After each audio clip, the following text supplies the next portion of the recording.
गेल्या काही दिवसापासून टेलिव्हिजनवरती बातम्या यायच्या, पेपरमध्ये बातम्या यायच्या की बाळासाहेब पाटील यांचं विधान परिषदेवरती चर्चेचं नाव ऐकायला येते म्हणून. आता त्यात सत्य बी असेल, पक्षाला काही अडचणी बी आल्या असतील, परंतु ह्या सगळ्या बातम्या ऐकल्यानंतर तालुक्यातल्या सर्व कार्यकर्त्यांनी एक प्रकारचं म्हणजे एक माहोल सुरू झाला तालुक्यामध्ये. आणि मग कार्यकर्त्यांनी काय केलं तर आपल्या आपल्या गावामध्ये म्हणजे मोहोळ तालुक्यामध्ये एकत्रित 90 ग्रामपंचायती आहेत. 90 ग्रामपंचायतीपैकी 4 ग्रामपंचायती प्रशासक आहे. त्यापैकी जवळजवळ 78 गावच्या ग्रामपंचायतींनी लोक 78 नाही आलं का आता एक ठरवलं कोळेगावचा ठराव आत्ता आला नाही 78 ठराव आपले माधव देशमुख आत्ताच 78 ठराव घेऊन इथं आले होते. तर अशा 78 ग्रामपंचायतींनी आपल्या गावात ग्रामसभेमध्ये लोकांना बोलून बाळासाहेब पाटील यांना विधान परिषदेवरती आमदार करावे म्हणून असे ठराव घेतलेले आहेत. आमचं राष्ट्रवादी काँग्रेस पार्टीचं काम आहे ते ठराव आदरणीय आमदार साहेबापर्यंत पोहोचवायचं, यशवंत माने साहेबापर्यंत. मग यशवंत माने त्या ठरावाचं काय करायचं? नाहीतर लोक दगडं आम्हाला हात देतात द्या, तुम्ही विचार करून ठराव घ्या, आम्ही तुमच्या ठराव देणार आहे तो तरी स्वीकारावा आणि वरिष्ठापाशी तो ठराव पोच करावे अशी विनंती करतो. ठरावाची बॅग टेबलवर आणून द्या सुग्रीव बॅग. तर हे सर्व ठराव 78 ग्रामपंचायतीचे मी आपल्या सर्वांच्या वतीनं आदरणीय यशवंत माने यांच्याकडे सुपूर्द करत आहे.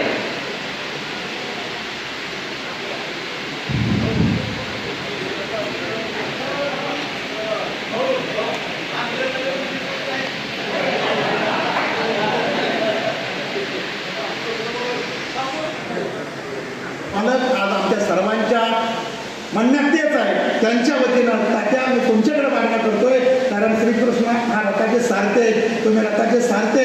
आणि दादांकडे एकच फक्त मागणं घाला की उद्याच्या राज्यपाल पदात म्हणजे 4 जागा आहेत, त्या जागेवरती बाळासाहेब पाटलांना आमदार म्हणून तुमच्यासोबत काम करण्याची संधी द्यावी अशी माझी मनापासून इच्छा आहे. तात्या आता इथून ध्यानात ठेवा की आता आमच्या नेत्याला, आमच्या असणाऱ्या लाडक्या नेत्याला बाळासाहेब पाटील साहेब यांना विधान परिषदेवरती उमेदवारी मिळवून देण्याचं तुमचं आहे. ही जबाबदारी आम्ही तुमच्यावर ठेवतोय. कारण ज्या नेत्यानं, ज्या युवकानं प्रत्येकाच्या दारामध्ये जाऊन सुखदुःखामध्ये सामील व्हायचं राजकारण केलेलं आहे, कुठलाही स्वार्थ मनामध्ये न ठेवता दुःखामध्ये सुखामध्ये जाणारे अनेक आहेत, पण दुःखामध्ये जाणारा माझा नेता बाळासाहेब पाटील साहेब आहेत. आणि म्हणून करता माझ्या नेत्याला, या सर्व असणाऱ्या कार्यकर्त्यांच्या नेत्याला आपण विधान परिषदेमध्ये पाठवायची जबाबदारी आपली आहे. हुलकावणे आणि कळायला बसलेले आहेत. स्पष्ट बरं बोलण्यापेक्षा खरं बोललेलं बरं. म्हणून मी सांगतो का त्या आता येणाऱ्या त्या विधान परिषदेच्या आता कुठल्या कोट्यामधल्या आहेत, राज्यपालाच्या कोट्यामधले असो किंवा कुठेही असो, पण माझ्या नेत्याला बाळासाहेब पाटील साहेब यांना विधान परिषदेची उमेदवारी मिळवून द्यायचं आणि विधान परिषदेवर पाठवायचं हे काम तुमचं आहे. आमचं फक्त एकच म्हणणं आहे की आदरणीय तात्या, आपण आमच्या भाऊसाहेबांना विधान परिषदेवरती घेण्यासाठी आदरणीय अजितदादांना आपण विनंती करावी ही आपल्याला हात जोडून मी विनंती करतो. कारण की आमच्या हृदयामध्ये जे भाऊसाहेबांबद्दल प्रेम आहे ते असं आम्हाला कुठेतरी वाटतं की आमच्या नेत्याला कुठेतरी स्थान मिळालं पाहिजे. का तर आमच्या भाऊसाहेबांकडनं किंवा आदरणीय मालकांकडनं कुठल्याही कार्यकर्त्याचा चहा प्यायची सुद्धा अपेक्षा नसतील. त्यामुळं आमचं प्रेम आहे. तात्या तुमच्याकडे आमचं एकच काम आहे. सगळ्यांनी सांगितलं, आता पाटील तेच सांगितलं, आमच्या गुरु सरांनी तेच सांगितलं, सगळ्यांनी नानांनी तेच सांगितलं की बाळाराजे पाटील यांना आमदार काही करा, पण ह्या 2-3 महिन्यात त्यांना करा.